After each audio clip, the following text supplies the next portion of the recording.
de nos États. Et c'est pour cela qu'il est important que les pays africains continuent à assurer la bonne gouvernance. Parce que le fait que les pays africains assurent la bonne gouvernance, ça va permettre à la transformation structurelle, ça va également accompagner ces États à développer donc nos États. Ce qui veut dire que la bonne gouvernance donc, est très importante. Et c'est pour cela que l'Afrique a besoin de continuer à assurer la bonne gouvernance et de bâtir de solides institutions de gouvernement afin d'appuyer et d'accélérer ces efforts de développement économique par le biais de la transformation structurelle. Donc l'absence de bonne gouvernance en Afrique, et cela nous amène au deuxième aspect qui est donc la malgouvernance, parce que la malgouvernance c'est le problème de l'Afrique, c'est le problème du sous-développement de l'Afrique. Et la malgouvernance est due à quoi? Il faut savoir que dans les pays africains, les institutions ne sont pas fortes. Donc dans un pays, plus que les institutions sont fortes, plus que les gestions publiques, ou bien plus que les affaires publiques sont bien gérées.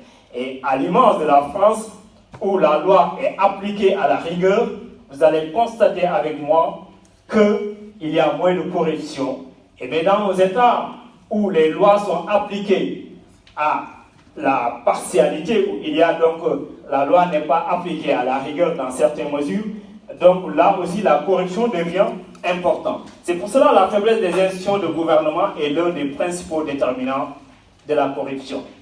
Et la corruption, en prenant l'exemple du Sénégal, qui est l'exemple qu'on a choisi en Afrique, et dont l'exemple peut être également vu dans d'autres pays africains, si nous prenons l'exemple du Sénégal, la corruption ne se limite pas seulement au fait qu'un homme de tenue se met sur la route à attendre un chauffeur de taxi ou bien un chauffeur de Diagangaï, et à qui il demande 1000 francs ou bien quelques centimes d'euros, et malgré les infractions, ou bien quel que soit le type d'infraction commis par le chauffeur, donc de laisser passer certains actes.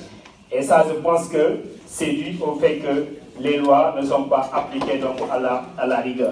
Donc l'inapplicabilité des lois pose problème dans ces pays. C'est pour cela également la corruption constitue un vrai problème et un vrai obstacle pour la transformation structurelle de notre pays.